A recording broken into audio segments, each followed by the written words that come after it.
Welcome back to another technical deep dive here in the debug zone. Today we're tackling a big question and breaking it down with insights from other users.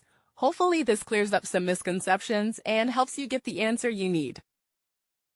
So buckle up, stay a little curious, and let's jump right in.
And that's a wrap.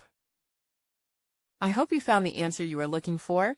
If you did, take a second to hit that subscribe button. It really helps out. And let me know in the comments which solution worked best for you. See you next time in the debug zone.